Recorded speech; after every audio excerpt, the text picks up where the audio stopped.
Est-ce que vous pourriez nous dire ce qui signifie la méditation pour vous? La méditation résonne énormément parce que dans notre tradition, la place, du silence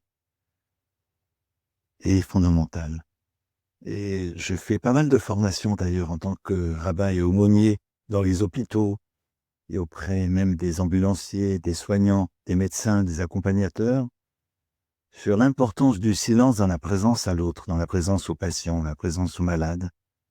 Et on a peur du silence parce que le silence, c'est l'inconnu avec un I majuscule. C'est très souvent associé à la mort, alors que, au contraire, il y a des silences assourdissants, il y a même des silences très éloquents, et il est fondamental de réapprendre à se taire.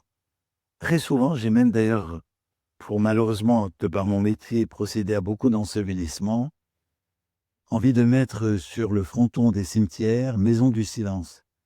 Parce que quand j'entends dire les fidèles exprimer auprès des endeuillés: «Je suis, je comprends ce que vous vivez parce que je suis passé par là» ou bien «Comment ça va?» et puis parfois des phrases assassines, j'ai très envie de leur dire: «Bah, taisez-vous, parce que vous serez beaucoup plus riches à travers les silences qu'à travers tous les mots et MOTS et pas MAUX, de la vie».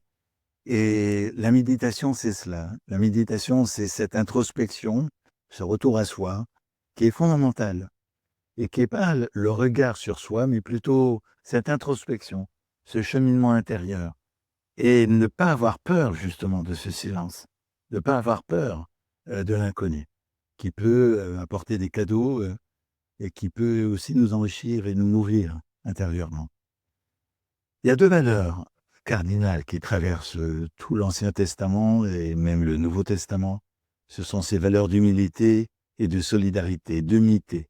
Mais quand j'évoque l'unité, ce n'est pas l'uniformité, c'est de composer avec la différence de chacun et le vivre ensemble, méditer ensemble, c'est, le conjuguer avec les richesses de chacune et de chacun et j'ai envie de dire que la différence, ce n'est pas un pis-aller. Il ne s'agit pas de vivre ensemble malgré nos différences, il faut vivre ensemble parce que nous sommes différents. C'est ça toute la richesse de l'humanité.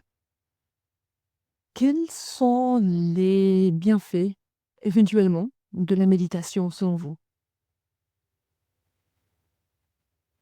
La méditation, c'est s'abandonner, ne pas être dans le contrôle, dans la toute-puissance, dans la maîtrise de tout.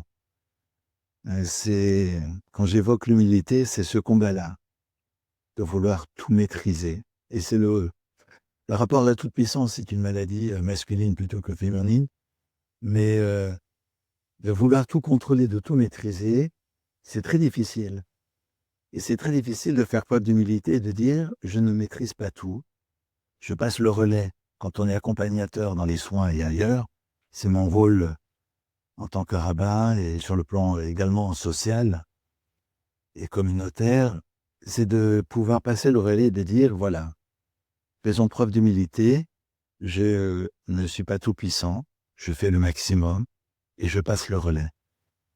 Eh bien, ça fait c'est ça à ce niveau-là. Le bien est là.